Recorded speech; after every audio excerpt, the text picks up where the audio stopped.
你好，欢迎收看《新闻面对面》，我是谢仲。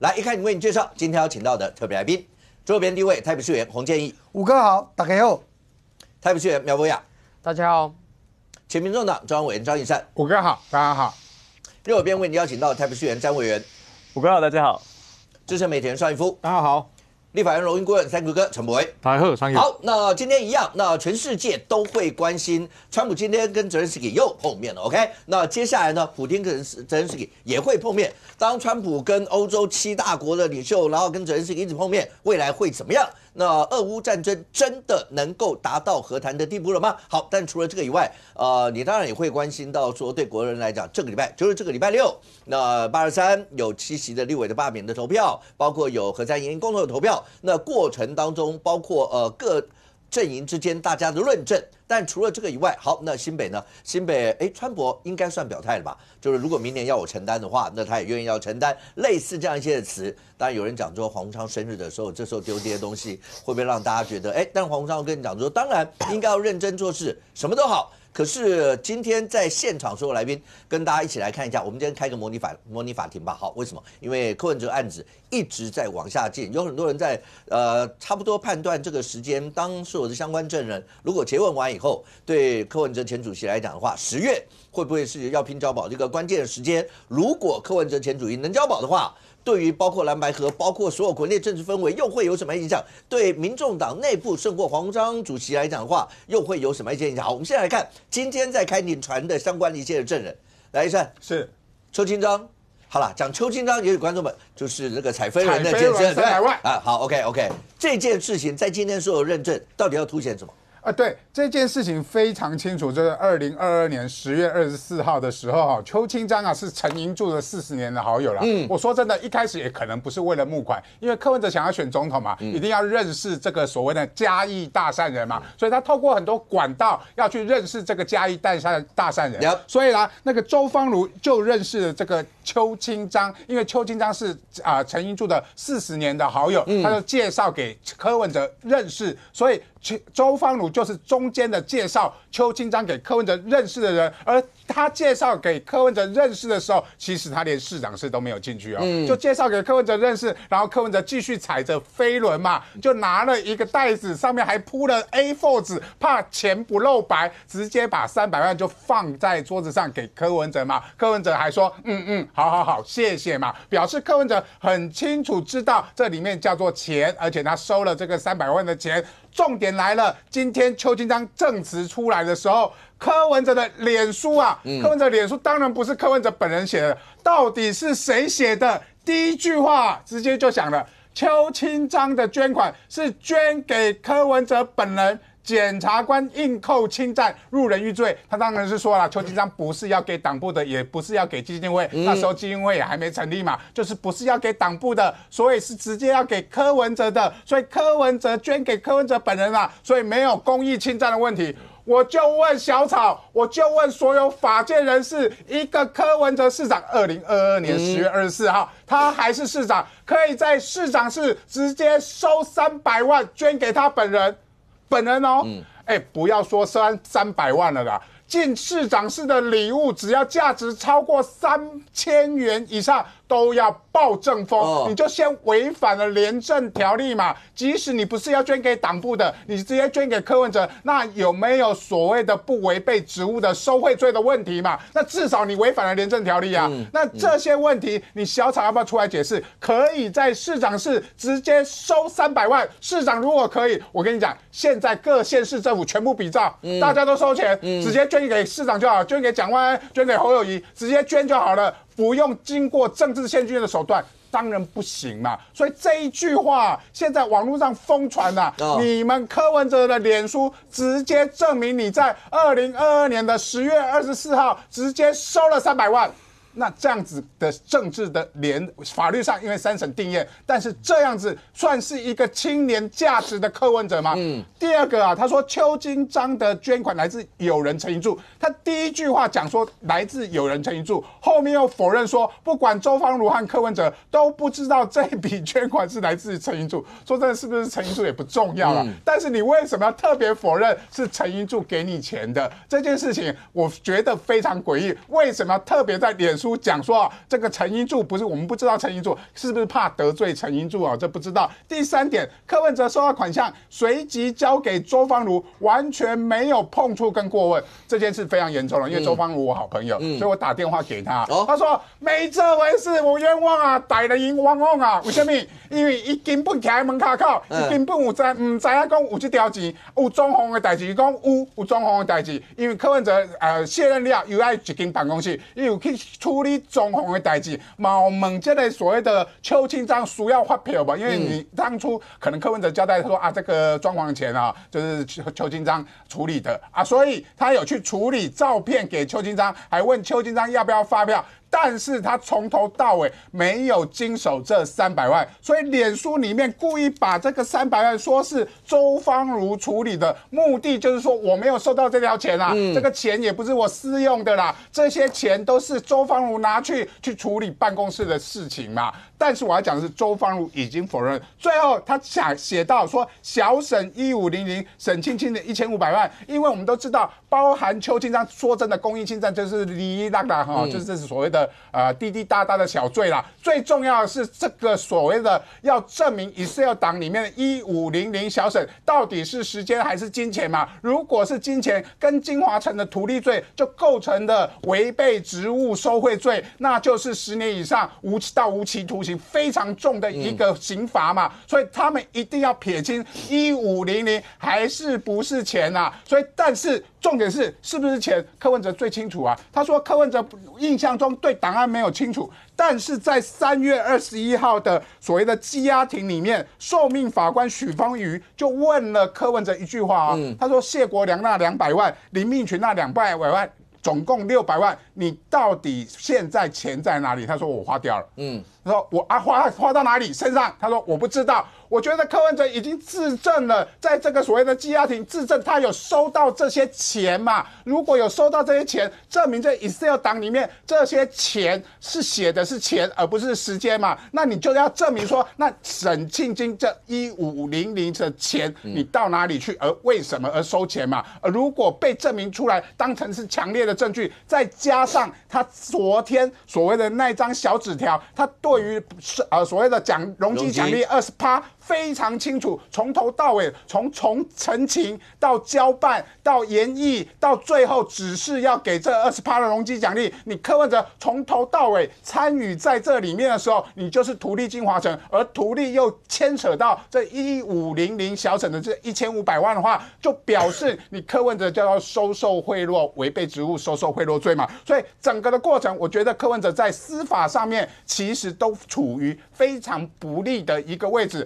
因为11月有可能在一审就会判决，法界都认为是11月啦。那11月会判决，下一次可能会去交保。所以柯文哲为什么陈佩琪会在外面不断的去行塑所谓的悲情牌也好，我老公快要被关死了这些东西都是为了巩固他在外面的一个政治影响力嘛。继续透过这样的脸书说柯文哲无罪柯文哲是被检察官硬扣侵占入人于罪的，这些目的都是为了证明柯文哲是清清白白的，而维持这个政治影响力。未来交保之后，那蓝白合也好，或者是未来黄国昌的党主席之位也好，这些东西都会保持他的政治能量，而这个政治能量会在他的未来，因为我们都知道他的一审判决如果是今年的话，那2审判决呢？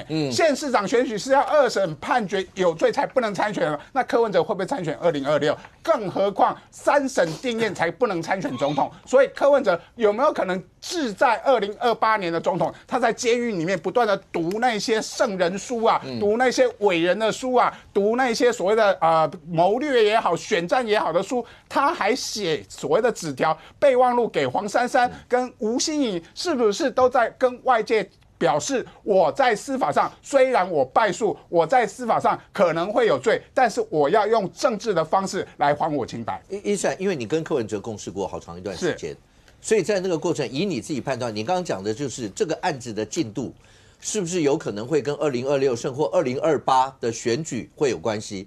因为柯文哲虽然他选过台北市长，他当选过台北市长，但也没人说他不能选，除了法律上那个进程以外，你自己判断他会这样做吗？我觉得至少他会拿政治上面的权力去压迫整个司法相关的进度，还用政治来还他清白，因为他知道他在司法上面的证据已经对于他非常不利了。别忘记了，2014年他什么时候参选台北市长的？他宣告要参选台北市长，就是检察官对他的发票案进行所谓的搜索或询问的时候，他出来之后说不要逼我选台北市长，这样子开启了柯文哲的政治路。所以2014年是如此，会不会在今年2025年也比照办理？我觉得柯文哲不可以小看他。OK， 来。因为这整个刚讲到说那个这几天大家传的那个纸条讲到容积率的问题，那讲到容积率的过程，因为阿苗在这个案子又被传当证人嘛，你在议会之间跟柯文哲直接对口过这件事，那阿苗又是科班出身，法律科班的出身，如果你看现在已经走到了，其实已经走到现在8月底了，不管你说到10月或11月，因为相关的一些证人大家也都问过了，第一个，刚才讲到柯文哲的脸书里面还是有发很多的文。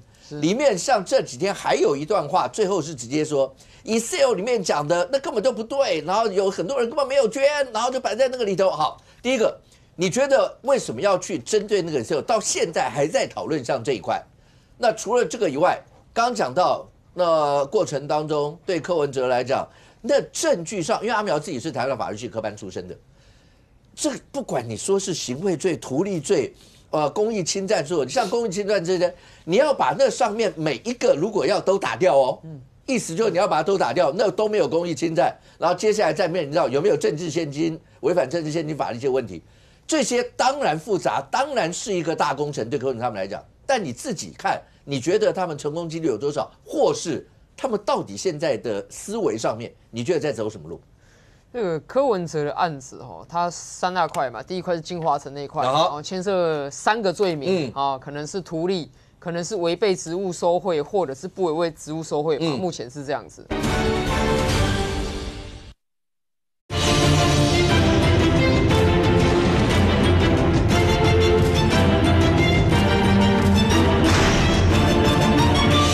牵涉3个罪名可能是图利。可能是违背职务收贿，或者是不违背职务收贿嘛，目前是这样子。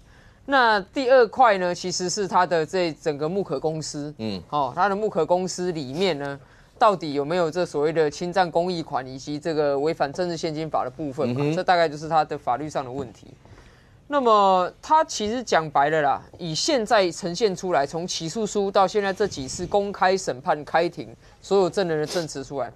他在法律上要全身而退的机会，不能说是0，但是非常小，大概就是这个样子。这个你不相信我没关系，你可以去问你身边认识的法官、检察官、律师，不管他的颜色是这个蓝、绿、黄、白什么颜色啦，大概在法律上的结论，其实是全身而退的机会非常渺茫，就全部都无罪。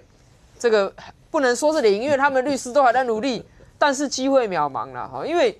所以你说这件事情，你说这个金华城它的容积，我想如果说金华城的容积这样是完全合法没问题的那真的是天底下所有财团的福音了嘛。一个不到30年根本没有都更资格的建物，他自己要改建的时候，竟然可以用这一点点的对价，我讲的一点点不是那个什么小省1500这件事情，而是。他在旁边一条路，他重新铺，认养一个公园，然后呢有一个办公室给台北市政府用。这个所有的他付出的对价了，大概2亿到3亿啊，可以换市价200亿的楼地板面积。如果这件事情是没问题的，那以后我们这个台北市的容积管制干脆废掉好了，对不对？所以基本上金华城案现在就只是图利有没有违背职务。的这个问题而已嘛。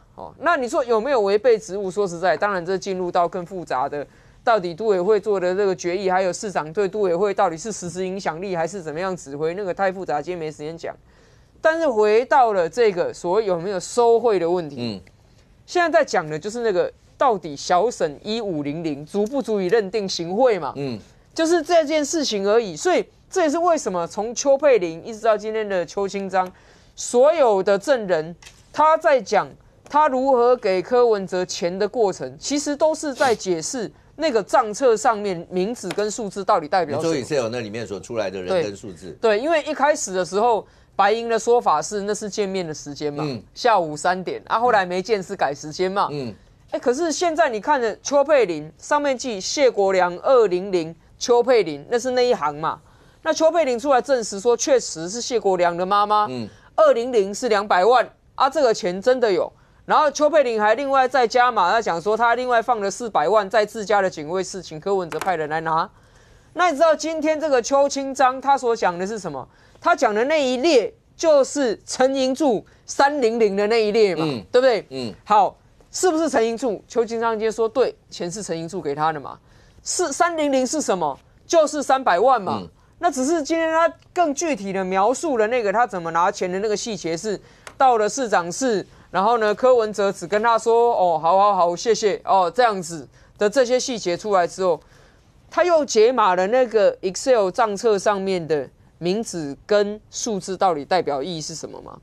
那接下来会不会越传越多人？哦，我之前看一些这个司法记者的整理，他是说柯文哲方有舍弃传唤很多证人，为什么要舍弃？其实他的律师也是用心啦。”因为你越多人来讲，越多媒体写出来，你就知道越清楚的他到底怎么样跟人家去拿这些钱的时候，形象一定是越差。你光看今天柯文哲的脸书，我不知道他的小编到底是谁了，帮他写了一篇开宗明义就说，邱清章的300万是给柯文哲的个人馈赠，我看了都昏倒啊！是怎么样的小编才会觉得这样写对柯文哲有帮助？一个台北市的市长可以在市长室里面收人家现金300万的馈赠哦。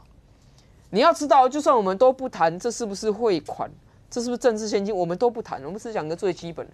台北市的公务人员廉政守则，你收人家超过3000块价值的礼物，就要送正风式。这次不是3000块，不是3万块，是300万呢。如果这样可以的话，你看今天所有台北市的公务员在看这个案子的心中作何感想？还有台北市以前的市长跟现在的市长，还有未来的台北市长心中作何感想？我不知道为什么柯文哲的小编觉得这样可以帮他辩，不过我也看得出来他们要做的很简单啦。其实，在法律上的攻防，他们小编已经完全放弃，他们在做政治攻防。也就是说，当柯文哲的所作所为已经触及到法律的底线的时候，他要换战场，他要把战场换到政治上面。他要说，这个法律的东西我不管，因为那都是司法迫害。检察官起诉是司法迫害，如果法官判有罪，也是司法迫害，因为他们先前已经铺陈了，在他们的脸书上，柯文哲脸书已经开始攻击法官了。他们在铺陈的是说，不管法律上怎么样，你只要相信柯文哲是被司法迫害的。那他被司法迫害有什么样的证据？我不管。反正那个 Excel 我们就把它叫做 Excel Pay， 我们就把它戏谑化，我们就把它小丑化。那 Excel 上一条一条都有证人出来作证，那确实数字就是金额的时候，没关系，我再凹说这个不是政治现金，也不是贿赂，这纯粹是送给柯文哲个人花。那柯文哲把它花在哪？花在装潢办公室，也没有拿去私用，所以柯文哲还是清清白白，没有问题。他们在玩的其实是政治啦。如果这样叫新政治的话，那我宁可不要这一种收300万的新政治。OK，Thank you。从当初从政来讲，会想到今天会有这样一个答辩的模式吗？就那个钱是300万是送给他。我以为你说问我会不会有300万可以收啊？我根本没有考虑要问你这个问题啊，对不对？没有市长室这个东西。对。这件事情就以你自己从政的初衷到现在，你会想到会有这样的一个答辩法吗？那个钱就是要送给你的。对所有的各路官箴上面来讲的话，那刚刚阿苗讲各路公务员会怎么样想这些？好，你认为这件事情现在所有看到的动作，包括不管是柯文哲在法庭上，或是包括脸书上面啦这些，你觉得是在为未来的政治铺陈吗？因为柯文哲还有他的夫人陈佩琪最近动作很多，如果把时间序算的话，8月7号。你记得吧？柯文哲不是彪骂那个检察官，还有摔水杯啊，类似这个。然后8月14号是陈佩琪女士，然后结果后来就直接问法官说，对，然后法官喊退庭，他就冲上去。还好今天法官没有没收陈佩琪，就是他可以去旁听所有的权利，他还是可以去旁听。那今天审判但柯文哲今天比较含蓄一点的，他是等审判长跟法官退庭以后，法警把他带上铐的时候，他突然冲着对面3个检察官怒吼说：“民进党不会一直执政，所有这些，包括他的这些动作，是在为政治未来的铺陈吗？那脱口秀表演之前，跟暖场主持人，还会跟大家讲说，待会要笑就尽量笑，这个叫热场。舞台剧表演之前呢，会有一个过场的主持人跟大家讲说，待会这个灯光、音响、声音的时候，建议大家中场再去休息、上厕所，不要进进出出的。这个其实就是在打造一个气氛、一个氛围。这个氛围就是平行世界。毛泽东讲过，凡是要推翻一个政权，必先制造舆论，然后做意识形态方面的工作。革命阶级如是，反革命阶级也如是。意识形态，很多人听了这4个字，但是不知道什么意思。简单讲叫世界观。你对这个世界有不同的想法，它是乌托邦，它是人工智慧、机器人大军。那柯文哲以及民众党他们在制造一个世界观，就是赖清德是万恶冤首，是罪魁祸首。这世界上的一切不公平都是赖清德制造的。他们为了要制造这个平行世界啊，他就必须要不断的去说谎、加油添醋、煽动仇恨。可是，在这个过程里面，包含在疫情期间攻击陈时中，你后面那个都是我的同学跟教授怎么可以这个？你们大家都知道他在说谎，陈时中一定很无辜。可是怎么样？他就是要制造这种氛围。好，可是在这个过程里面，柯文哲没有想到，我拿钱的事情，自己做笔记之后还会被抄到。都已经跟你说你的政治献金案要道歉了，960、110发票乱开了，还把 USB 放在主卧室等检察官来抄，还在那边考虑要去厕所要不要冲掉。所以他因为贪污了，因为涉嫌了，所以进到土城了。那坦白讲，刚刚阿苗说能够无作为脱身的机会是0或者是很低。我认为讲非常含蓄，我说不是0，但很渺小，很渺小，无罪嘛。我坦白讲，这个要无罪太困难。我先讲一个例子，今天的例子，这个叫邱清章嘛。这钱进来啊，你从各个上下左右、前面后面，然后铺着、仰着、卧着看，那个都不会是正常的钱。如果是政治现金，2024年5月20号蔡英文卸任，那你参选人要1年前，要2023年5月20号才能收。他是2022年10月24收的，所以政治现金说法不符合。第二个如果就算给他凹政治现金好了，10万以上也要票据或汇款，你不能现金啊，这规定的。然后呢，这位邱清章代表的，他后来有提到一个好像叫福天福的这个社福基金会。请问一下，财团法人可以捐政治现金吗？也不行，社团法人、人民、政党、盈利事业才能捐。那假设他是说我这个市政工作或者是我某一个办公室旧了老了，我们来更新一下，可以直接收受现金吗？依照廉政单位来讲，要循正常的管道来捐赠嘛，机关捐赠嘛。然后最后一个情况，我们很担心，如果你有对价关系的话，那就叫职务上行为的收贿如果没有，有可能违背职务等等的，你就没有一个管道，那300万会是正常干净的钱你说这个他要怎么解释？所以很早之前我就讲过，柯文哲现在在土城里面就像沙威玛一样，民众党需要的时候割2块肉下来喂饱自己的声量。那你如果拿一盆滚烫的水去泼沙威玛，会发生什么事情？什么事都不会发生，因为死猪不怕滚水烫。所以他们现在的战术是这样子我们评论他100句对的，但只要有1句错了，那就是我们的错。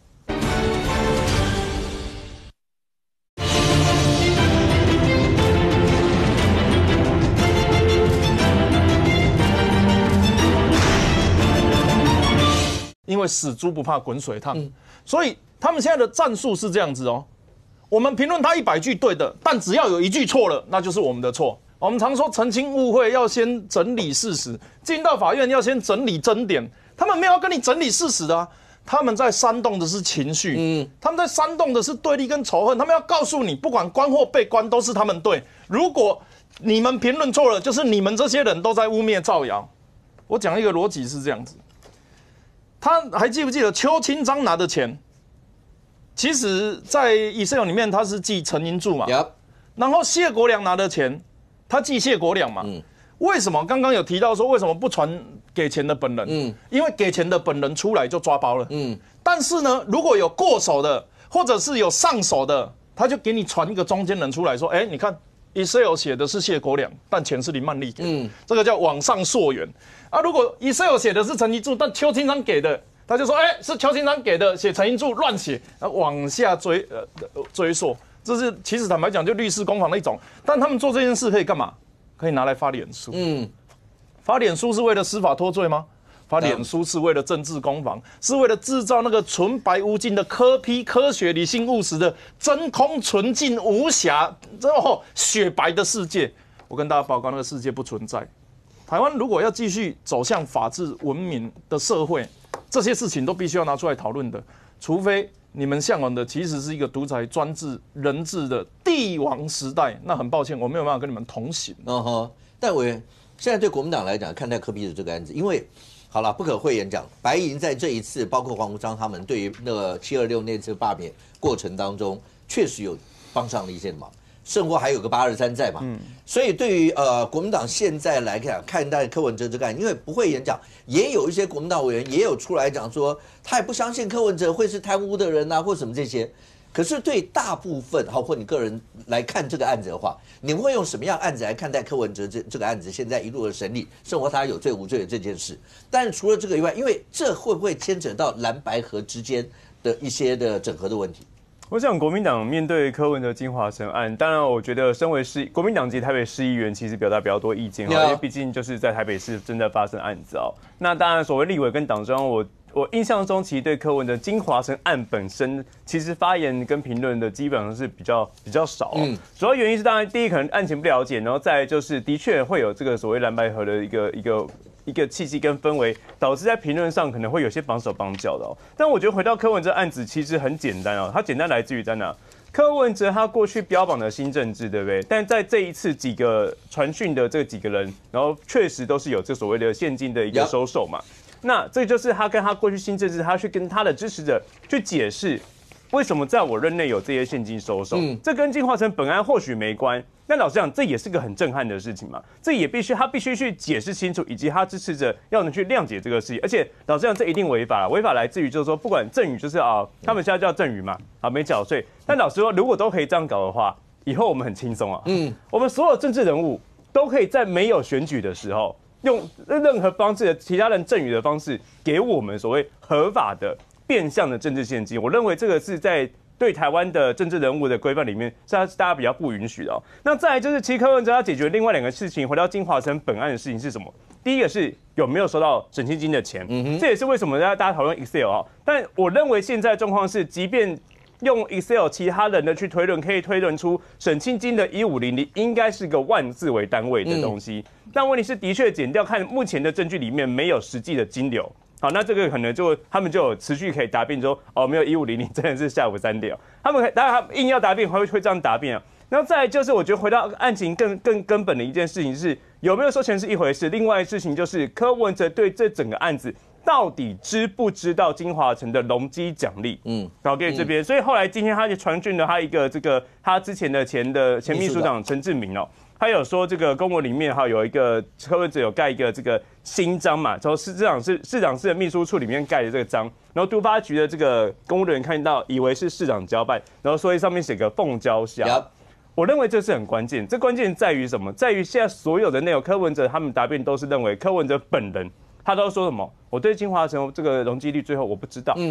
好，最后通过多少840，我也不知道。好，我知道金华城案子，但后面都是都审委员会、都发局公务员合法的签呈，因此这个凤交下这个东西，到底是不是这新章到底是不是柯文哲本人知道，还是他可以推脱说没有，就是秘书处一般例行性公文盖章。但讲实在话即便退万不言，是秘书处他们自己的那种公文来盖章。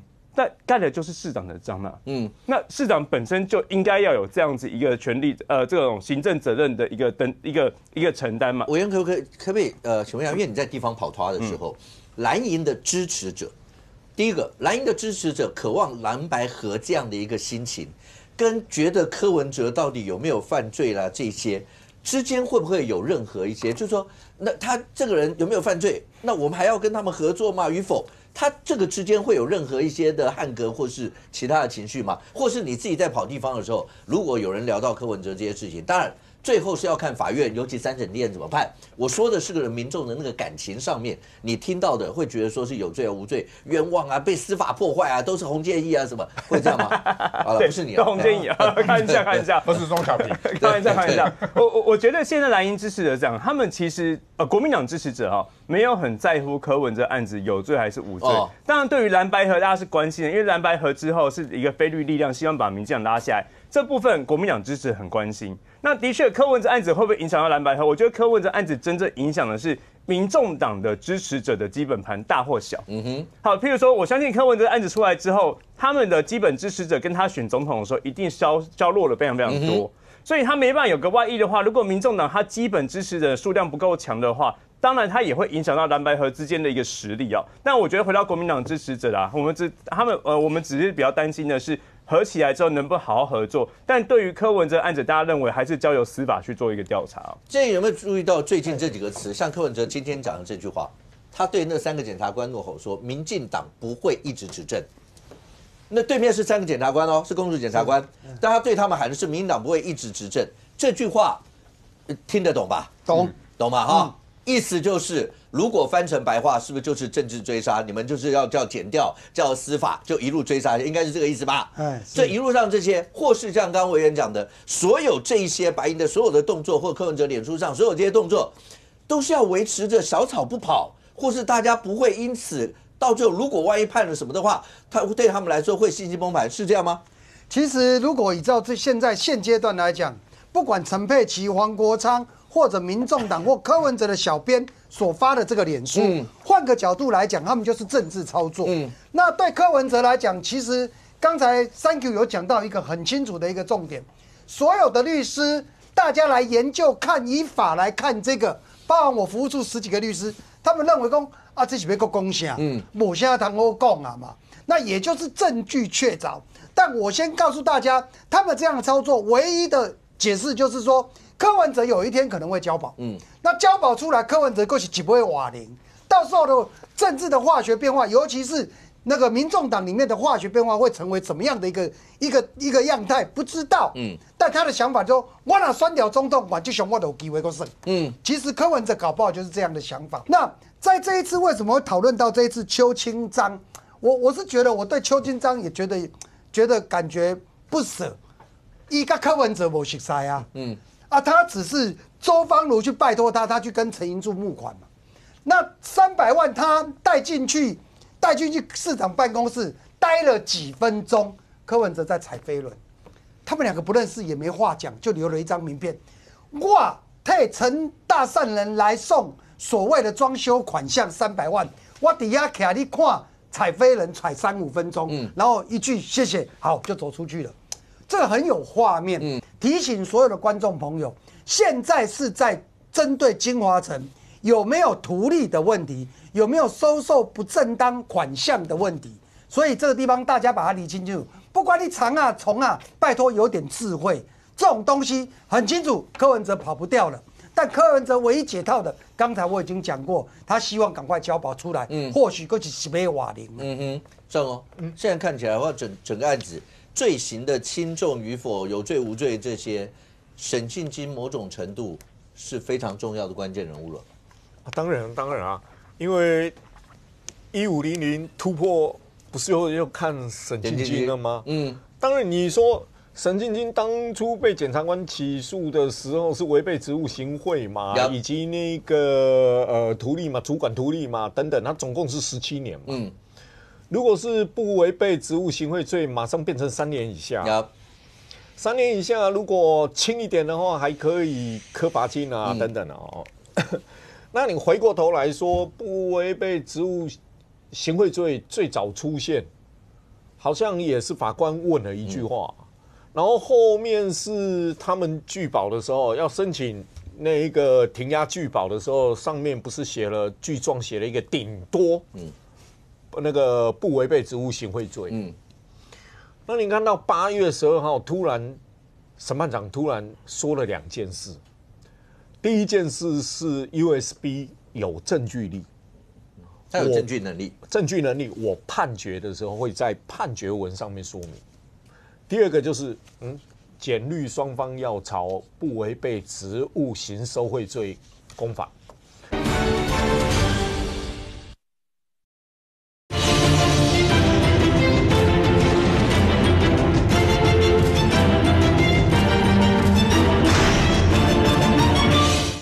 判决的时候会在判决文上面说明。第二个就是检律双方要朝不违背职务行收贿罪攻法。那大家就会想，这什么意思？因为柯文哲跟沈庆金起诉并没有这个罪行哦，起诉没有这个罪行哦。那主持人是律师啊，如果你是律师，听到法官这样讲，你会不会思考法官的心证是什么？心证是什么？突然不是依据检察官起诉条文，而是告诉你们有另外可能性条文，要没？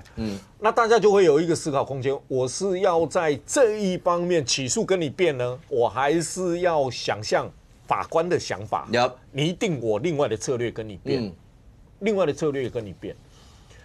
那无论是原起诉的罪行如果被判刑，跟法官的想法，还有你那20%的容积率，不管哪一个成立，你那个20%的容积率可能都没有，奖励的那就变成一个违法嘛，都没有了。那你必须思考，我假装这个没有的时候，我在这里的罪行我要打哪一个？尚公刚讲的这段，我们讲一下司法实务上面，就是尚公刚讲的，一般检察官起诉的法条到了法院，当然就是这样。可是那天尚公刚说，其实就是那个沈庆要拼交保嘛，要拼交保的时候，是他们的律师有讲说，顶多就是不违背职务的行贿罪，那也没有这么重，你干嘛要一路压？法官当场有问，你们认罪吗？对，法官当场的问法，这个法官的敏感度一定是这样，就你们这是认罪还是假设状况？他的律师。当然，他的律师都是大律师啦，经验真的非常丰富。律师这种时候，律师一定马上出来说，假设状况，退万步言，好不好？律师最喜欢讲的几个字，退万步言，所以没有认罪。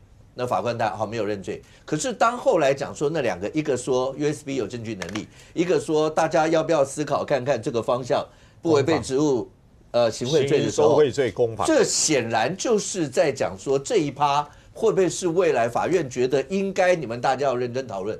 这时候以他们几位所聘的大律师，显然闻到了一些的味道。这个过程为什么要抛的？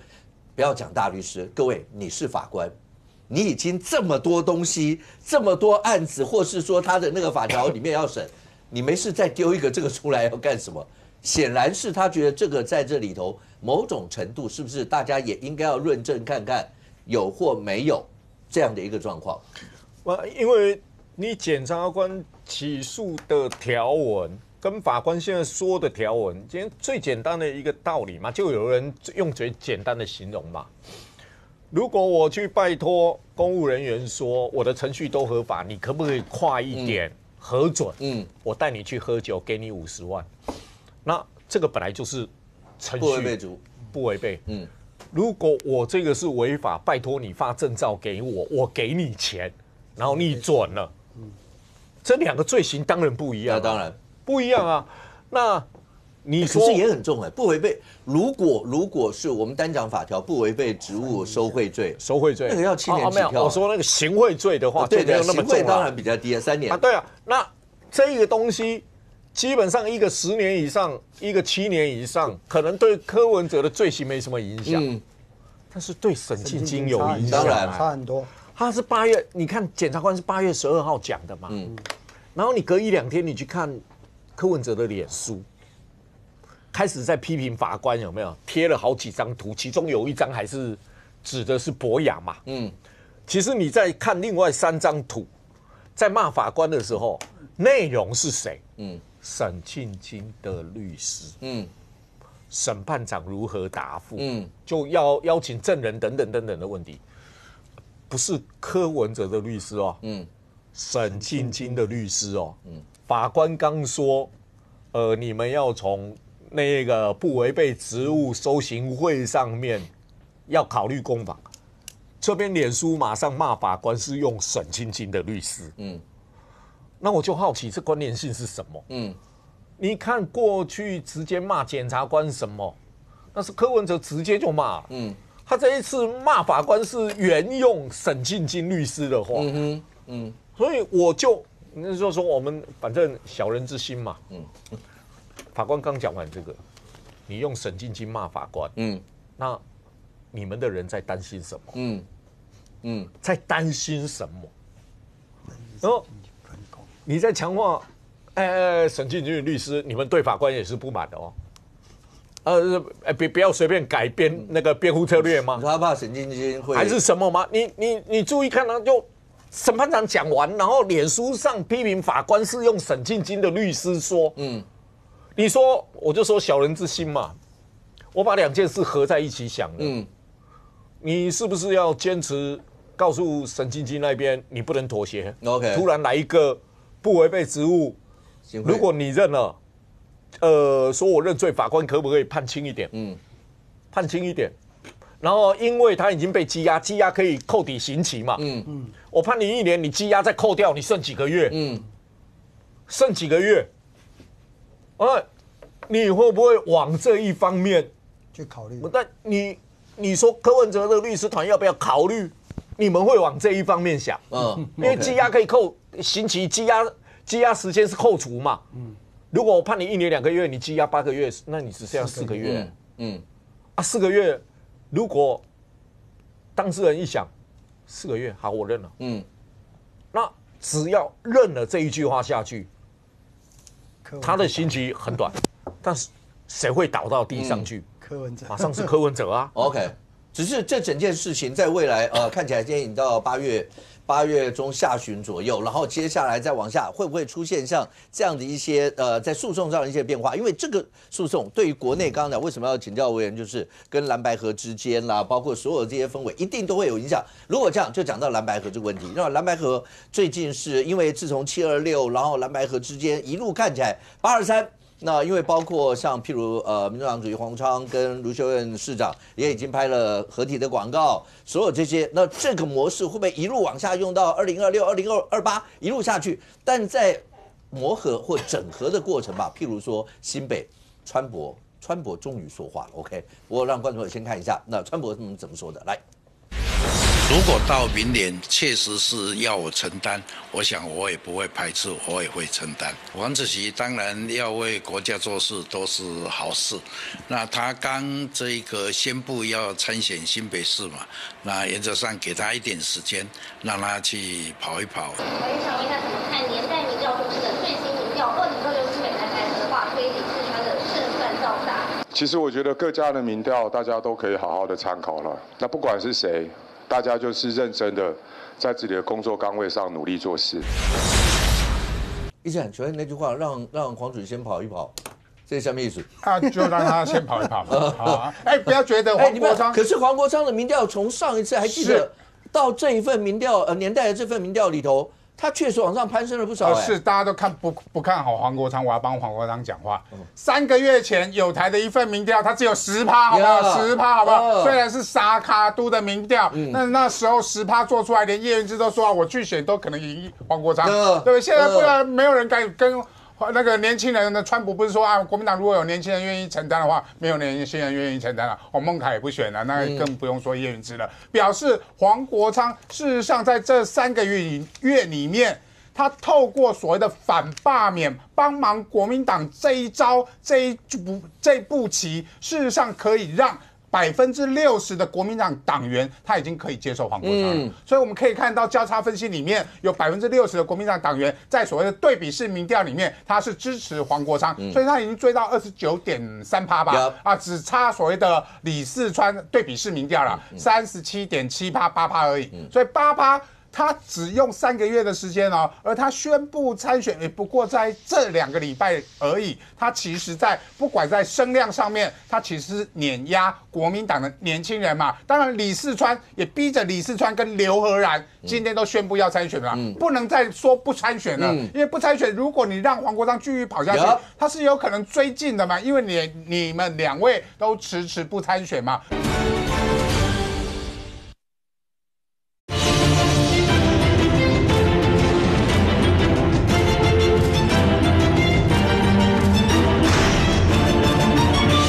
不能再说不参选了，因为不参选，如果你让黄国昌继续跑下去，他是有可能追进的嘛，因为你们2位都迟迟不参选嘛，所以李四川今天宣布，当然他会说年轻人如果还有机会的话，国民党有年轻人，当然是没有年轻人，除非黄国昌加入国民党黄国昌对于李四川来讲也算是年轻人嘛，李四川当然是国民党最重要的一张牌，所以他今天宣布参选，但是他还卡到2个问题，第一个问题就是国民党现在的党主席还在初选嘛，至少要等到10月才会底定，10月底定还要经过所谓的蓝白整合的相关的一些协调的方式底定，可能到年底了。所以黄国昌就趁着这个李四川虽然今天好似宣布参选，但是国民党又不可能有所谓的整合办法的这个情况下，他先偷跑嘛，他越偷偷的多少，他连核三研议的议题。正方反方都是他花了11亿的这个公投，都是黄国昌的舞台啊，所以这个舞台都是黄国昌的情况下，他在823其实就是为了自己的造势，选新北市来做相关的布局嘛，所以国民党要越快越好。而李四川碰到第2个问题就是刘和然背后的侯友宜嘛，现在看起来国民党的党主席看起来不可能是侯友宜，但是侯友宜如果我连党主席都没有，新北市长又不让我决定到底国民党要给侯友宜是什么，所以未来如果说国民党的整合式民调是跟2014年民进党跟柯文哲的民调一样，刘和然跟李四川要先站完以后，可能推出李四川嘛。重点是，如果站完之后，这个刘和然的支持力量会转移到谁身上？这个是第2个问题，就是李四川碰到第2个问题嘛。所以黄国昌当然现在在布局，他也看到国民党现在的问题，打算用这样的一个节奏来去催出他的支持率，去争取国民党内的一个支持。但是会不会成型啦？觉得还是实力原则，因为跟柯文哲非常不一样的原因是，柯文哲在2014年，事实上他有大多数的年轻人的支持，有40岁以下。那这一次的跟李四川的交叉分析里面，他只赢20到30岁这个部分，所以他在年轻人的支持度是不如柯文哲的。第2个部分。柯文哲在2024年跟国民党在进行蓝白合的时候，他有20%以上的支持度，但是现在民众党的支持度都是10到15%，所以他底气不足的情况下，他即使是萨卡都了，当然这次年代的民调没有做萨卡都的民调，但是以友台上一次做的民调来看，民众党的支持度大概就是黄国昌的支持度，也就是说，即使萨卡都你下来参选。都没有办法危及国民党李四川当选的趋势。那一次所谓的友台民调，事实上即使是黄国昌萨卡都的状况下，还是李四川会当选。这样子的情况下，国民党会不会受你所迫？受你所威胁来跟你做这个相关的礼让，而黄国昌会不会参选到底，这也是都是一个大问题。所以我认为啦，大概是在国民党的党主席的之争结束之后，然后再进行所谓的协调式民调，应该黄国昌就会知难而退了，因为他自己做一做就知道他赢不了李四川，而且他即使是萨卡都，他参选到底也威胁不了国民党的情况下，黄国昌自己在参选的时候就说得很清楚。如果我不会赢，我不会参选，所以这句话已经被国民党抓到包庇，国民党不会去让给所谓的黄国昌来参选。OK， 但 Thank you， 你觉得他只是在着眼在2026新北这一席吗？不管新北这一席，川博为什么今天要等于已经算是表态了啦？是因为从上一次刚讲上一次的民调差了大概黄昌跟川博大概我印象中差了大概20几%，到了现在，那我们年代这份民调里头出来，他现在差不到10%。如果你这样看，那个耳朵，你知道那个赛跑第1名的人，其实后面的那个钉鞋在后面噼里啪啦一直追的那个声音，基本上是蛮恐怖的。所以川博今天这样讲，好，国民党里面已经有人开始像游淑慧，他已经开始说了，2028卢黄配这些声音已经出来了。所以对黄昌来讲，你们真的觉得我的着眼点只在一个新北吗？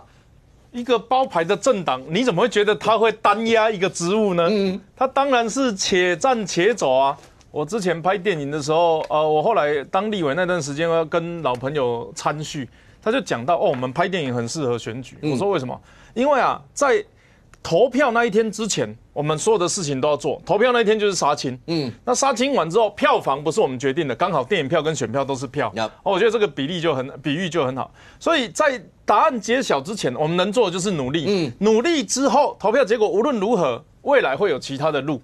那我认为黄国昌，因为他也表演性格嘛，算我演艺圈的后辈那他现在也是享受那个舞台跟灯光效果，所以呢，他现在想的就是我全力拼新北市长。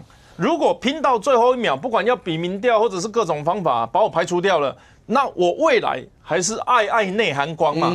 但如果我有幸把这个国民党的这个前辈处理掉，那就换我来选嘛。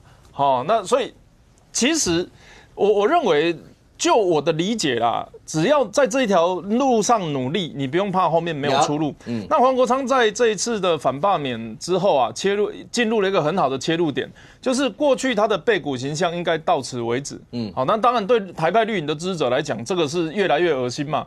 但是对国民党来讲，我想他们已经释怀了，就是他们接下来就在反罢免，因为这个叫救命之恩嘛，那个不是锦上添花，那个叫雪中送炭。所以这个叫救命之恩的情况下，基本上这一些大头们，中头还不算大头，国民党的大头都很神秘，都躲在中常会里面，都不太认识。这一些中头们就 OK 了嘛，就好，黄国昌听你的。那接下来就是基层，黄国昌纯空战，那他也知道接下来就是李林长的这一些，应该说更进去了，议员等级的哈。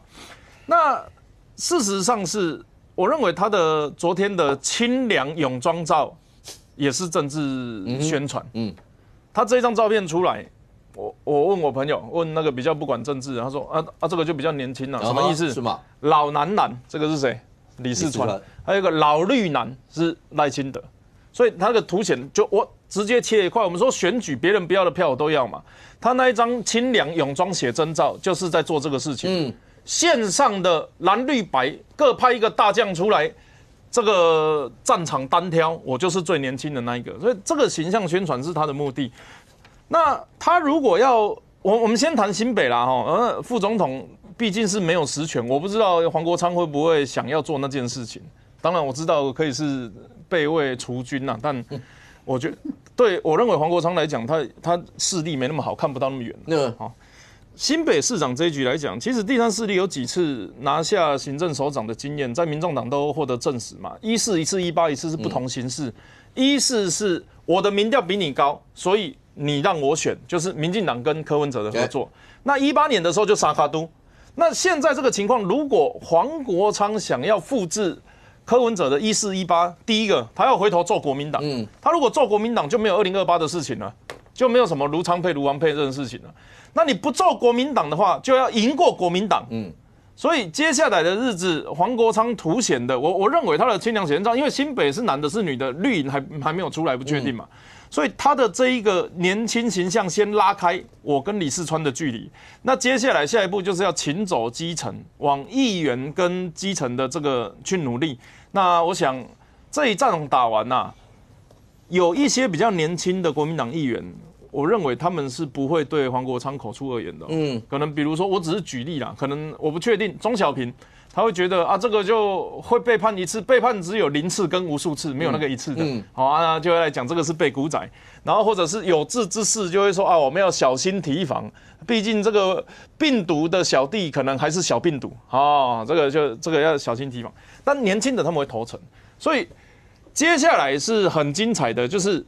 黄国昌以不骂国民党的方式来蚕食国民党的支持率，以换得他新北市长的门票。那接下来几个月，我想蓝白还会去谈规则干嘛的？因为他也不确定，黄国昌自己也不确定柯文哲回来会发生什么事情。还是我那一句话，16个立委就前8名后8名嘛，16个立委里面有15个是柯文哲找来的，凭什么相信柯文哲出来之后，大家也会听黄国昌的？所以他要另觅出路，我想这个就是一个很正常的啦，这个就是为了活下去，什么事情都做得出来，这就是黄国昌。委员，第一个，你们自己面对黄国昌这份我们年代这份民调，你们会怎么看这个？第二个，游淑慧所讲的卢昌配，现在在国民党内部是有很多人都有这样想法吗？第三个，其实年代的这份民调里面还有一个李四川如果对上苏巧慧，37对29，如果对上林右昌，37对26点多。那当然，你说黄国昌对苏巧慧是29对35，他对上林右昌是27对35。那刘可然当然，如果对上苏巧慧24对35，对上林右昌23对31，我们就拿川博来讲，川博对上苏巧慧一定赢吗？他到目前来看只赢了大概8%左右，这表示什么？你们需要白银啊！如果要是白银不倾力相助，所以这份民调出来以后，对蓝营来讲，白银更重要。我现在说什么都不能离开你啦，因为如果是还记得上次一战讲上次那份民调，那个距离都拉得很远，那黄昌的票数也不多。可是你如果真的从这来看的话，大家的距离没有远到这种地步哦。我是以川博跟苏巧慧跟林右昌来比，就是蓝绿之间的对垒。所以显然白银从726开始到823，甚或你如果再往下这样看的话，那你们就要跟他们嘎得更紧了，就是这样子啊。首先讲卢昌霈，这个风景太美丽，我非常不敢想象哈。这2028年的事情现在太早了哈。那我们回到这个民调，首先的确啊，你仔细去看哦。李四川跟这个苏巧慧民调，李四川拿了37.7%，那等到变黄国昌跟苏巧慧变29.3%，那川博跟黄国昌大概差大概8%左右。那我们刚刚讲到之前其他民调可能差10几%到20%哦。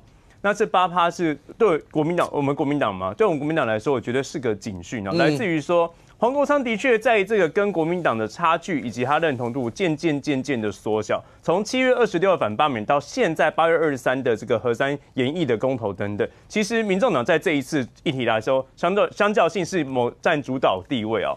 所以这样子不断的这样缩小这个差距的情况之下，我举个例子哦。我在7月26之前譬如说我选区帮这个徐巧芯、帮王宏威主持过那个所谓的造势的活动，那他们也邀请黄国昌主席来啊。那现场当时黄国昌，因为当时的确是一个助力进来，民众党的一个助力，但是他现场蓝营支持者鼓掌，就是正常的鼓掌，就觉得有一个来宾很不错，跟管中闵一样，然后跟谁一样，跟蒋万安一样，然后当然没那么热烈这样子啊。但等到昨天哈，我们国民党在这个台北市议会也举办以国民党为主的这个核三研议的一个说明会，黄国昌也来了。黄国昌来了之后呢，离开之后那鼓掌的掌声比7月26大多了。哦哈。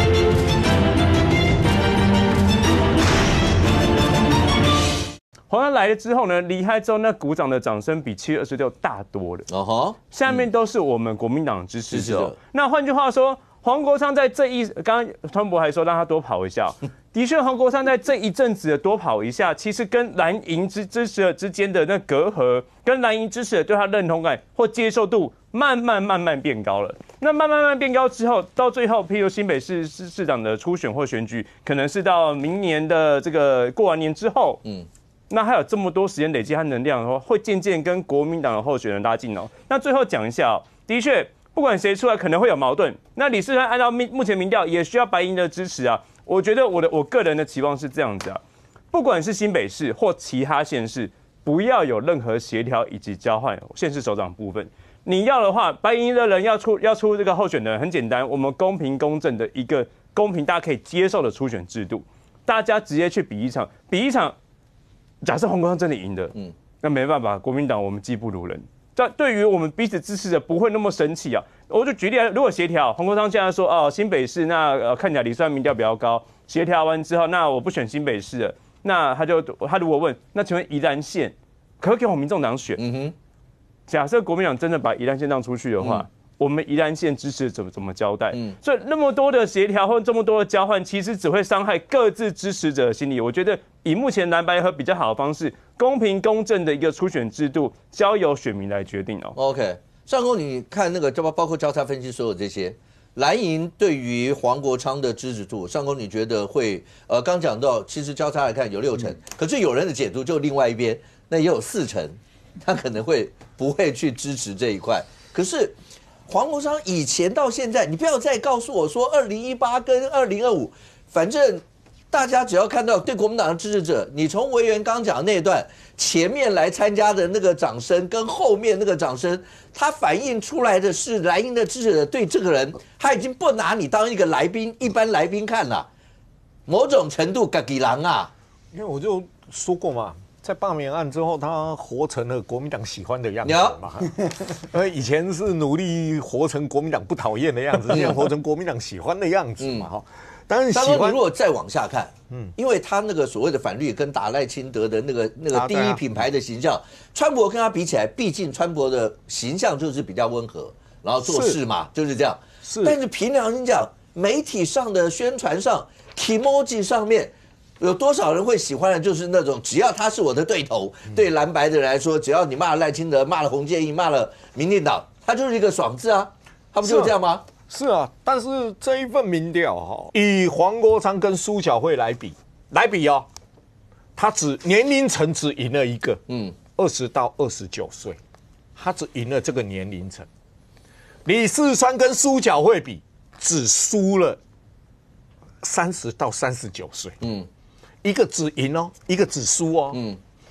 那要比29个区里面，黄国昌赢了15个区，苏巧慧赢了14个区。哇，你看到那个区，哇，多赢一区。对，他所有赢的区的人口数100万，苏巧慧赢的14个区的人口数是300万。那谁？李四川只输了5个区，那5个区加起来人口数38万多。所以你说台北、新北这个地方。未来如何提名？我觉得到最后还是民调嘛。李四川这时候讲，他明年的时候如果不行的话，就他承担嘛。哈，这句话很有意思，非常有意思。就是这句话讲完了，告诉所有里长议员，考虑哦，我要选啊。那就是黄国昌你去跑嘛。那好啊，考虑啊，你们这些人考虑我要选了啊。好，所以一句话里面会让黄国昌在基层里面能撼动的人会被限制住。因为照上公那样，因为对基层的人来讲，就是如果你们都不表态要选啊，这个人来，那我的接待方式或是我帮忙的方式，跟我比较熟、比较喜欢那个人都已经说要来了。那我的接待方式跟所有的帮忙又不一样，又不一样哦。然后再说一句话哦，他国民党拿多少？他国民党就是拿62.5跟60点，对吧？大概还有8%到4%左右，蓝白和国民党跟民众党共推哦，还是有4%不想投给他，还是有4%不想给他投啊。那你问的是李四川，国民党的李四川哦，但是他拿白的多少？李四川拿白的53.8到60.1之间。OK， 可是刚才讲说蓝白合在一路上，你说未来因为823要投票嘛，大家也要看823的结果，然后你还要再往下。三狗简单问另外一个问题，大家会想到说蓝白合在立法院，因为是从立法院开始，去年一路到现在，大家也在想未来其实蓝白合到底那个发挥的实力能够有多大，结合的效果有多大，也要看立法院先表现。最近讲说包括年金要收回来，要什么所有这些，你觉得这个对蓝白合未来会有什么影响？我认为民众党的部分就看黄国昌要干嘛就好了。你看哦，他现在新北市长，我觉得我刚讲那一件事情，少讲一件事，所有的立委都欠他，大罢免全部都霸到嘛，那他是不是全部都占到？跟洪孟凯说，孟凯兄，我去哪里质询都看到他，孟凯兄非常认真。叶元之去上他好兄弟的馆长直播，心心念念觉得是馆长救了他。所以新北这个初选，这些立委本来不管是自己要选的，或是要表态支持的，都站中立。希望蓝白合，就这5个字了啦，没有其他的什么。我挺李四川，拒绝黄国昌，这个没有了。至少在这些立委上，因为欠他嘛。那回到立法院，反罢免打完了。所以接下来，反正我已经足够声量了嘛，我已经2年累积了几百部的咨询影片，每一次打开都是可以这样子很开心嘛，差不多了，再演一部戏，我们说一而再再而三，三而竭那这再拍下去就不好看了，所以呢，接下来就是把民众党8席丢着，然后反正蓝白也是多数啊，白的不投票，蓝的还是多数嘛，那立法院白的也不会跑去支持绿的我除非未来有什么重大的变化。所以黄国昌就是跟以前对待时代一样，就放弃了，弃养了啊，就你家的事。那我现在怎样？大军要前往新北市，我还是认为他是有心要选新北市长哦。所以接下来他的资源、组织跟他的声量都会带去新北市的这一场蓝白初选作战。好，那立法院因为差不多已成定局的情况，除非我们当然提醒大家，礼拜6、8、23还有投票。这个核3研议跟同意罢免，如果你附近有那个选区，所以对他来讲，立法院的战场打完了。他觉得也没人玩得比他更漂亮了。还玩到可以违宪。玩到可以瘫痪宪法法庭，玩到接下来要废考监。可是如果要是修改年金这件事情，假设要再修回去，民众的反应性，你可以预估得出来会怎么样吗？做坏事最怕什么？最怕被抓到。那最好是立法院都没声量来偷鸡摸狗一些事情。那接下来就是换绿营要想办法大做，不然的话烧不起来嘛。那这个时候大军转移到其他地方去，这边立法院进行烧杀掳掠，那不会被发现啊。所以我在猜啦，因为现在很明确嘛，我们看一整天的烧杀掳掠都来了。我不是指年改啦，我是指他们如果要做一些鸡鸣狗盗的事情啊，反年改应该是执政党的工作吧。反对再改回来。那如果执政党像今天一样没有声音的话，那社会大众怎么会知道发生什么事？但是国民党的管道可以去宣传说，你看我们就把军公教，然后蔡英文欺负军公教，我们把他救回来了。这个时候就是比声量大作战。这个时候黄国昌最好远离立法院。我猜啦，离开立法院之后，黄国昌离开之后，立法院会更激烈一点。现在反而大家，韩国瑜跑去跟林国成讲，不要偏离题目，委员拜托大家我们今天的主题。现在的立法院是修身养息，缓冲一下毕竟这些国民党大哥哥大姐姐出去选举干嘛的，跑罢免累得要死。坤姐，但等到声量离开立法院之后，他们就会有我认为会有新的战场。阿苗，你有找黄国昌辩论过对不对？他不会跟我们辩论啊。对，他要找赖清德总统辩论。他只想跟赖清德。对。那赖清德还没当总统的时候，他只想跟蔡英文辩论。黄国昌只会让自己跟总统辩论而已啦。对，所以这次为什么从核3研议这件事情，大家焦点都要摆在黄国昌身上？因为你就是摆在他身上，所以你可以看得出来，其实我完全可以想象川博为什么。李明贤还说川博最晚要在明年第1季表态，没有啊，显然就是你觉得如果再这样下去，真的不知道未来会变成什么样核3公投就是黄国昌花纳税人11亿为他自己个人打造的专属政治舞台。就是在立法院里面发了一个那个公投主文，大家去看看好不好？你是否同意？若主管机关同意且安全无虞，要让核3继续运转。那请问你投的这个公投，就算通过之后有什么用呢？决定权还是在行政院手上啊。而且公投主文就明确的写了，行政院有决定权啊。那这不是跟现行的法律一样吗？那你为什么不立法院上公大家也知道吗？立法院做个主决议啊，叫行政院一模一样文字去办理，跟那个公投的效力用这个主文，其实意思是一样的。但他为什么要弄公投？因为这是一个全国性的政治舞台嘛。刚才5个问说为什么大家要讨论？因为公投在即，本来负责任的所有的争论节目稍微要讨论一下，这个是公投题目嘛，要花大概11亿嘛。第二个是什么？他做了这个公投之后声量一定全部都是他的，你知道吗？因为现在政坛上最大力支持核3的就是黄国昌，但是在过去最大力反对核3的也是黄国昌。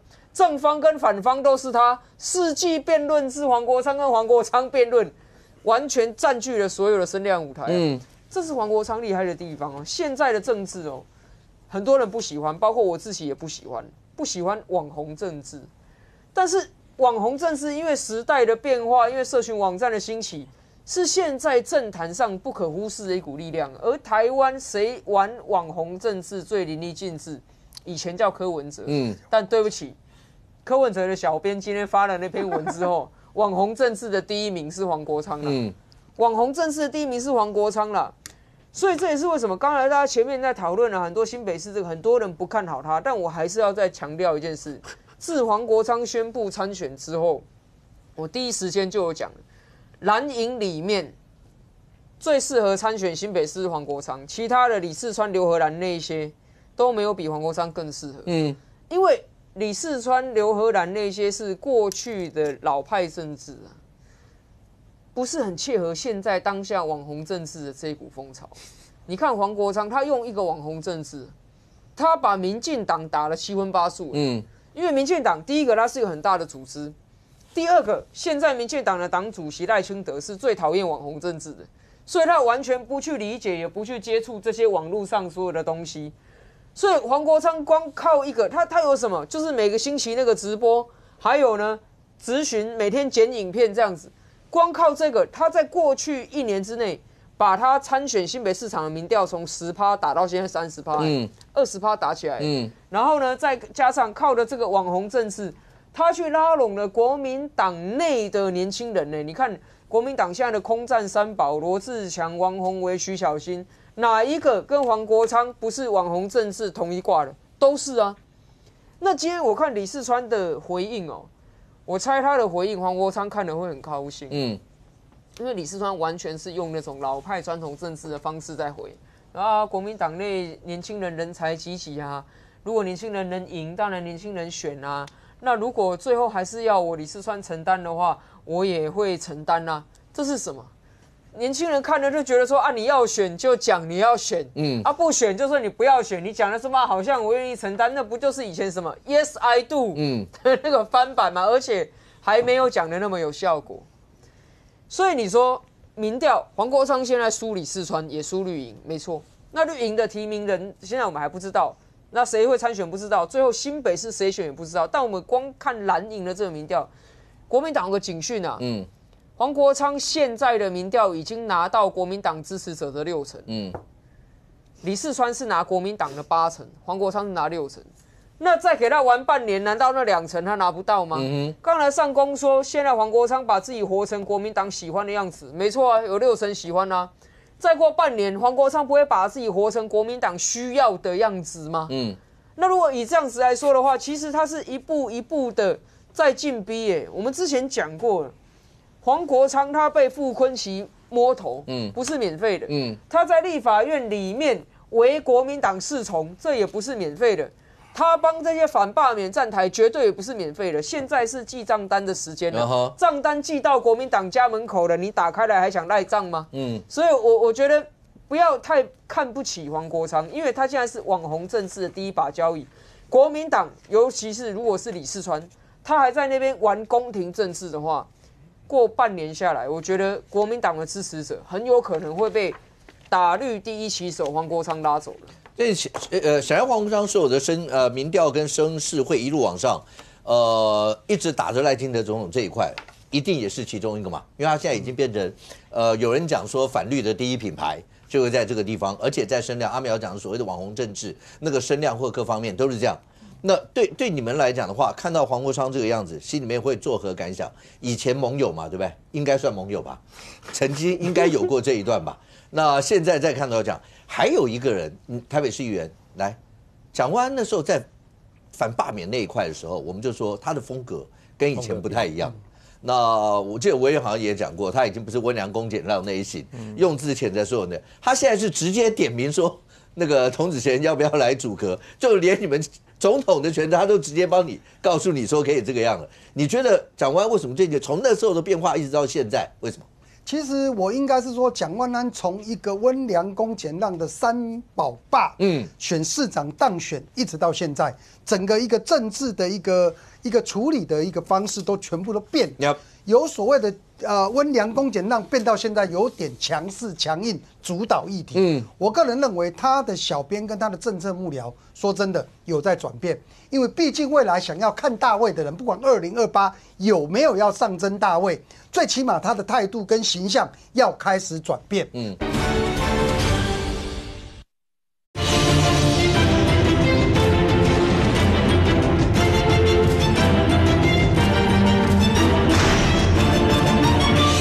就连你们总统的权责，他都直接帮你告诉你说可以这个样了。你觉得蒋万安为什么最近从那时候的变化一直到现在，为什么？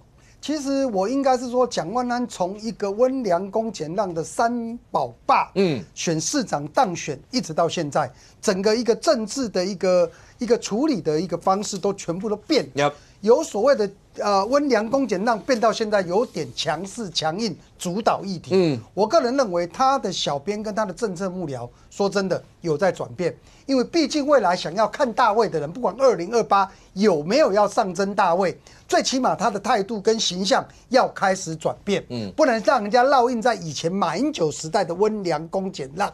所以，蒋万安在这部分，我个人认为他的操作。以现阶段来讲是对的，他也想要主导，他不要想让人家认为我虽然是中生代，但在国民党里面我是一个完全不讲话的点的一个中生代。好，那你讲到所谓的李四川蓝白合的问题，我刚好这个一个是可敬的对手，那叫川博，那一个是可笑又可怕的对手叫黄国昌。那依照这一份民调看起来，外行的看热闹，内行的看门道。刚才上公刚有讲到一个，他的问卷标准里面，蓝白合以外，苏巧慧对黄国昌或者林右昌对黄国昌这个部分，凸显了一个问题，大家要仔细反向操作。公告拍掉的是黄国昌，让你蓝白合，让你选立马被掉了。其实某部分这份民调是在凸显，也有这个意味。但我应该是讲这个民调甚至于说。这一次在所谓的那个反核的这个公投里面，黄国昌从来没有错，花了11亿塑造了他的声量，塑造了他主导全国议题，媒体焦点在他身上。从这一次罢免726完到现在，所有的民调媒体，我昨天遇到一个好朋友，他是比较支持蓝的，但是他也是个建设公司的好朋友，差不多在60岁，他讲说，每天看到他新闻，好恶心哦！也不想看，可是我又支持蓝的，他跟蓝白合之间，我又不能不看。他其实的态度在这边，也就是黄国昌现在已经活成了、长成了、操作成了国民党不能讨厌的样子。那为什么在这一次所谓的那个重启核三的问题，黄国昌从来没想到打他脸的是一个20岁的年轻人，这个20年的一个年轻女孩子。打他脸了，让黄国昌脸拉不住了。后来就用的鲨鱼理论涂了所谓的防晒油，隔天赶快把新闻转移掉。后来骑脚踏车等等的问题，其实黄国昌目的就是在操作，他想要请国民党跟他讨论。好，你讲到李四川的这个问题，李四川这份民调里面很清楚的，我其实来之前有跟李四川通电话。我跟川博在聊天，当然有聊些我们那个市政问题上面，那也聊到我说恭喜美败你个第一名。那他的想法，其实我跟他隐约谈过，他不排斥选市长。但换个角度，我在跟他聊的之前，我有一个想法，我有一个想法，他没回答我。我说当然啦，现在国民党没有人有办法赢过民进党的候选人。他说现在他也就是意思说，他现在没有出来讲话。好像也不对，变成罪魁祸首。你民调赢，你讲公不爱算，那黄国昌底下人，国民党现在原则上分两派，有些不讨厌，我不见得一定支持黄国昌，但有一些我一定不支持黄国昌的人，那这些人我们也要拥护他，不管未来是不是真的蓝白合，但最起码他现在一定要表态，但是潜意识当中说话语当中不排除，也不排斥，所以现在的情况下。公告拍天，让黄国昌跑一跑。我刚才讲到吧，这份民调很清楚嘛。就算蓝白合，就算这份民调对你有利，你还是输。但再换个角，先让他跑一跑。其实公告拍天了。我跟上公两个要比赛，我要跟他赛跑。上公你先跑啦。你会让上公跑一跑？上公你先走啦，我牛你啦。不要，我站在原地认输。我牛你啦。那其实某部分川博的意思就是。就让你跑嘛，最近的声量都是你的嘛。823过后还有沉寂一段时间，在立法院，如果就算你要操作军公教等等的问题，那就算你热度，你总有一天会卸任。什么时候卸任？明年1月底。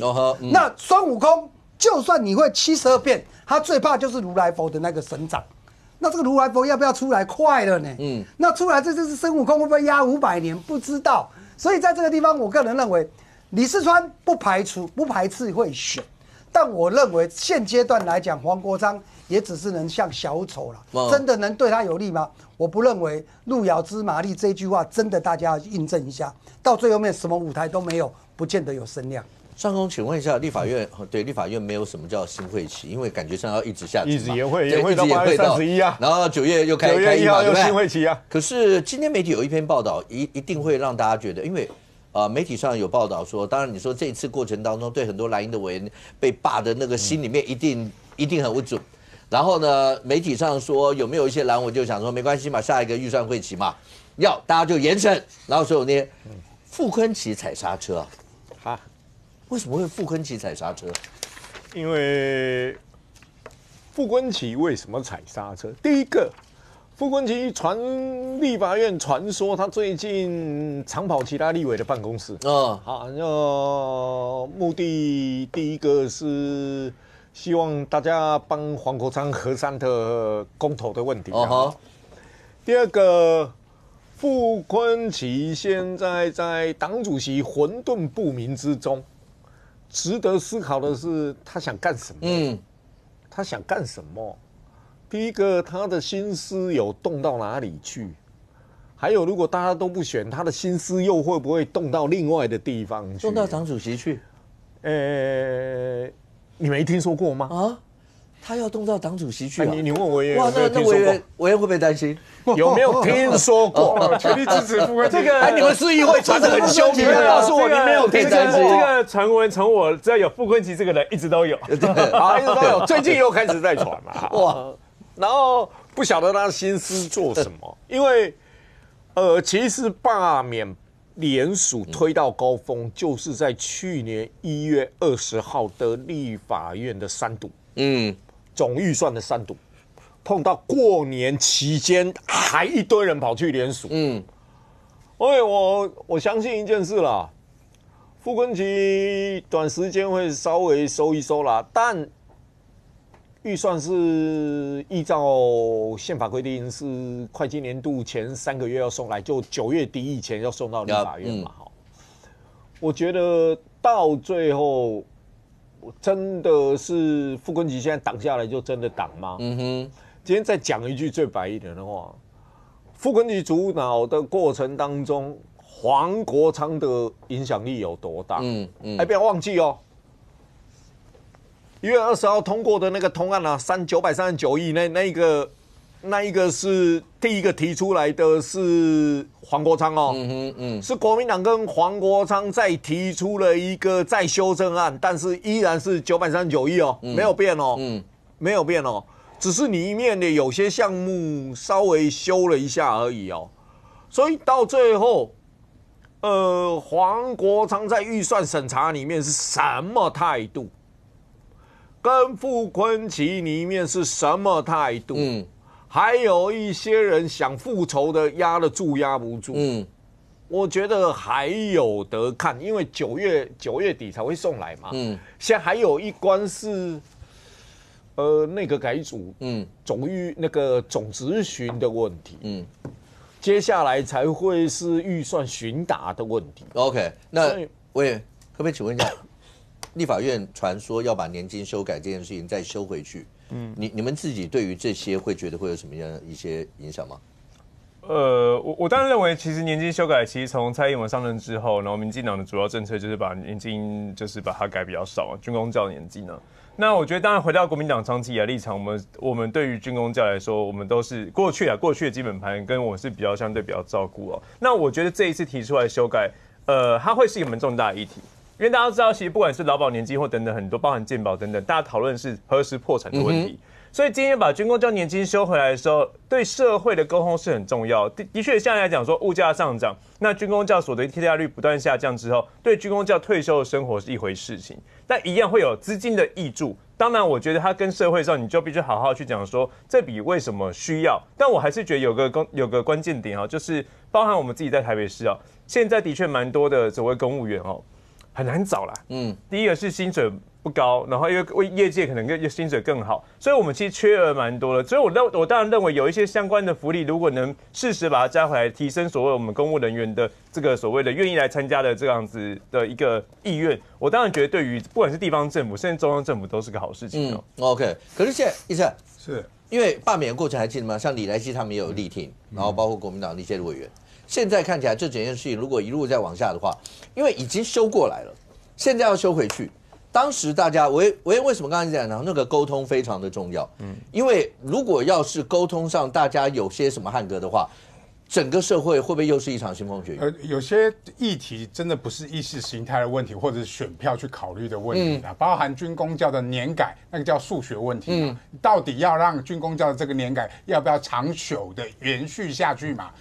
如果继续又改回去，那现在军公教的人担任军公教，他们退休的时候会不会没有年金？因为已经破产了。这些东西是数学的问题，所以军公教的改革啊，不是蔡英文，虽然在蔡英文任内改革，是马英九任内就提出来了。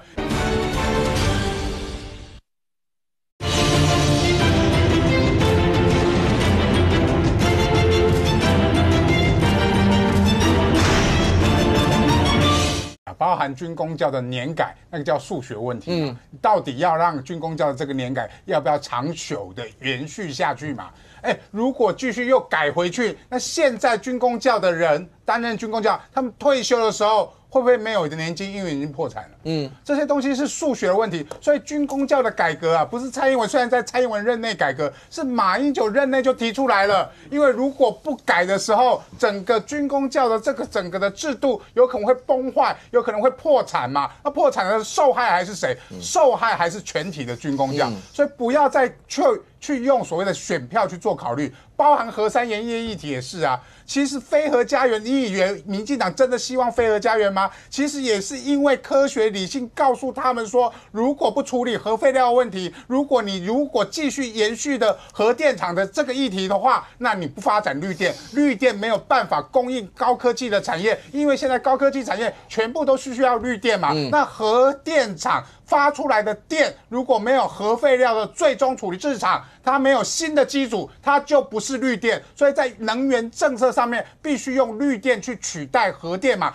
这些都是科学问题，不是意识形态的问题。所以也请国民党在野党啊，不要为了下一次的选举去考虑选票的问题，而是这个国家你未来的军公教要如何长久。现在的军公教就有困难，我们可不可以理性来讨论一下，来如何去补贴现行的军公教的问题，而不是又去改变这个过去军公教已经好不容易改革完成的东西，然后再去利用一套，只是为了你下一次的选举。来，一战。那全球现在目光焦点都摆在美国川普跟泽连斯基身上。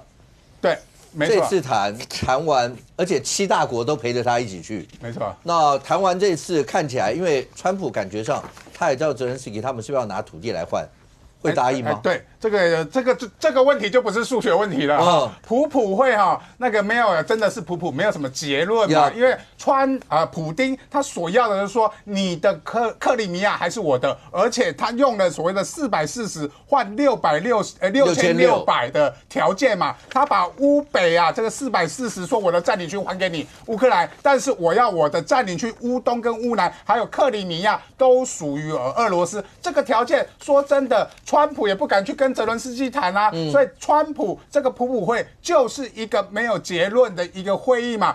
普丁根本不会停战，所以川普称乌克兰可以选择中战，但是收复克里米亚跟加入北约的条件免谈。但是也可以看到川普他的停战条件是什么？他的停战条件就是回到战争前嘛，战争前克里米亚就是属于乌克兰这个俄罗斯的占领区嘛。另外就是你乌克兰要加入北约就没有免谈嘛，就是回到战前的一个状态。这是川普的想法，但是泽伦斯基根本没有按照你们的想法谈嘛。他说他学乖了，因为他知道川普喜欢面子，喜欢赢的感觉他觉得川普赢了，所以他11次谢谢川普，而且还穿了西装，以前还不穿西装。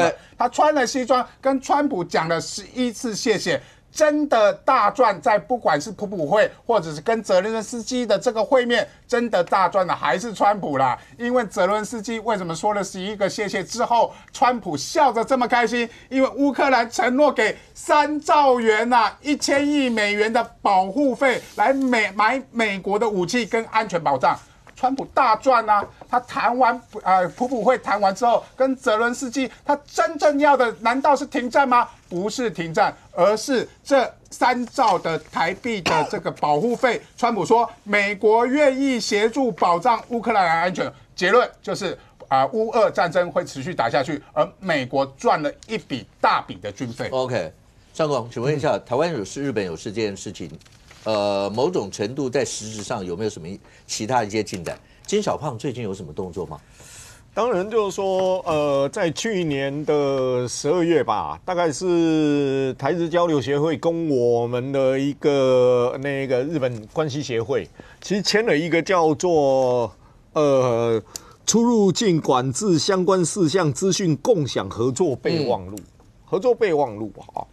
当然，这里面的考虑一点是说，因为日本在台大概有2.17万的人口了，如果台湾一旦紧急状况，他们要撤离人口，甚至于说台湾有一些居民可能也会撤离到日本寻求庇护的过程当中，他们希望资讯共享。资讯共享的问题就是担心第一个，间谍，第二个恐怖分子，制造混乱等等，他们其实最担心的是中国人伪装成间谍，随着进入日本。所以他们签了一个所谓的资讯交换，主要是比较偏向于撤离过程当中避免让恐怖分子、中国的间谍去渗透了哦。当然，这一个备忘录基本上双方都不公开。双方都不公开。目前所知道的资讯就是他们会紧急撤离的时候会避免受到中国伪装外国间谍啦、伪装台湾人啦、到日本去等等的一些问题。当然就是说他们也思考一件事，台湾有事的时候撤离他们的侨民的过程当中，日本也有可能与美国配合采取一些行动，所以他不希望有一些中国人扮演台湾人过去其实扮演间谍的角色，所以我们有个资讯共享的共享的一个备忘录了。当然金小胖最近也蛮忙的啦，他一下跑去那个南浦的他们的造船厂，安浦造船厂要去看他们的18号他们去看他们的最新型的第一艘的那个崔贤级驱逐舰5000吨的驱逐舰了啊。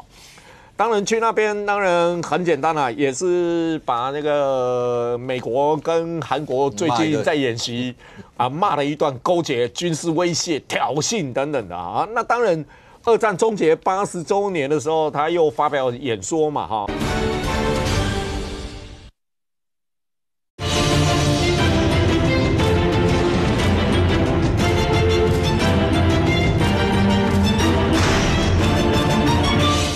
最近也蛮忙的啦，他一下跑去那个南浦的他们的造船厂，安浦造船厂要去看他们的18号他们去看他们的最新型的第一艘的那个崔贤级驱逐舰5000吨的驱逐舰了哈。当然去那边当然很简单啦，也是把那个美国跟韩国最近在演习骂了一段，勾结军事威胁、挑衅等等的啊。那当然。二战终结80周年的时候，他又发表演说嘛，哈，那当然，川普派了他们国会下议院的议长到了北韩去他们拥抱等等，所以大家评论就是说，现在北韩俄罗斯的力量无穷嘛，团结力量无穷，所以金小胖在这边讲了一段话嘛，哈，那当然。李在明在10几号的时候，他在他们的已知国安保障会议里面讲到，演习啦，寻求这个和平啊等等，这个话小胖听了就很不高兴了就又把美军跟这个韩国演习挑衅威胁，然后他特别谈到一件事，核武与军事的勾连就说美方跟韩国。在进行军事演习过程当中等等，还有甚至于是用核武跟军事勾连，所以他也说了一句话，这个是促使他们要那个全力强化核武力量，其实这个话他以前也都讲过了，利用80周年中战80周年的时候，再强调一次，他们依然会持续的发展核武。OK， 来阿苗最后1分钟，请问一下，其实这一次。包括泽连斯基去，川普这个人的个性，你真的从他跟普京见面、跟泽连斯基见面这几次，完全一览无余。我说不吃饭就不吃饭，谈得不爽，我饭也不吃了。然后呢，泽连斯基第一次去的时候跟这一次去，就因为穿了个西装，那个态度笑成那个样子，而且你看那个画面。有时候真的好了，你讲弱国无外交吗？乌克兰也没有弱到这种地步，但在他口中，人家俄罗斯是大国，你不是。而且就因为没有穿一个西装，那个过程，川普跟范斯吧，两个人几乎是把人家拷塞到不行。哎，你是一个国家最高的长官，你怎么会连个是？不是，泽连斯基他的意思，他是刻意要穿那个军装去嘛，他一定是刻意要这样。那一场光从那个时候开始，所以这次泽连斯基要用这样。对川普来讲，这些人他就这么在乎这个吗？川普早年有一本著作叫做《The Art of Deal》，交易的艺术。在这本艺术，因为那个时候他还没有从政，没有选总统嘛，所以他那本书我可以去看到这个人真正的个性。川普喜欢当老大，而且他当老大的时候，他要做规则的制定者，而且他必须要非常有面子。这是他一直以来他在这个他的经商人生呢，还有从政他一以贯之的性格。那你也看到这一些世界的领袖哈，不管是欧盟执委会主席、北约秘书长，甚至法国的总统，现在大家都配合他。为什么？因为川普他把世界的经贸规则甚至都给你颠覆了，那个所谓的单方面的对等关税有没有？所以世界各国现在都说 OK 好，那我们现在也了解你交易的艺术了，我们全力配合了。泽连斯基那个衣服不是个小问题因为他一开始他在俄罗斯进攻乌克兰的时候，他跟他全体的国民说，只有战争结束我才会穿上西装。对，所以这是他跟他乌克兰人民的承诺。一面对到川普，好吧，让他折中穿一个类似西装的也是要配合他。那所以这个是川普现在他把美国的杠杆开到最大，要求全世界会配合嘛。那看起来甚至连普丁都稍微得忍耐一下，对，哇，这个轰炸机从头上飞过去来看一下，被人家剪成一片，被人家笑啊，普丁只能摸摸鼻子回去，在他们俄罗斯做大内宣，这样在川普面前他也不敢表示不高兴，但这有代价的，这什么代价？就是美国这200年来在全世界，尤其是二战后这个60-70年累积的世界领袖的公信力，其实在缓慢的受损当中，包括台湾，包括世界各国，现在新的民调趋势，你会发现，一般人民对于美国的疑问或是负面观感是缓步在上升。所以，当然我们希望和平，我们也希望这个乌克兰不要被侵略，我们希望乌克兰可以获得最终的胜利。可是以川普的这种处理方式，当然他有他的理念他认为说美国现在遇到很多严峻的问题，所以要用最激烈要下猛药啊。但是我们也希望这样子下猛药的方式会为世界带来的是新的稳定的秩序，而不是让世界秩序反而变得大家都不太清楚下个月、明年会发生什么事。如果是这样子的话，当然我们台湾面对的挑战会更大。OK， 对于俄罗斯跟乌克兰来讲的话，经过了这一波，包括川普跟普丁，包括川普跟泽连斯基谈以后，那俄乌之间真的会出现一段的曙光吗？那对我们来讲的话，对所有的国人来讲，在未来国内的政坛，当蓝白河一路往下的时候，绿营会用什么样一些角度来面对？我们大家拭目以待。非常谢谢现场所有来宾，也非常谢谢观众您的收看，希望明天见，我们明天见，拜拜。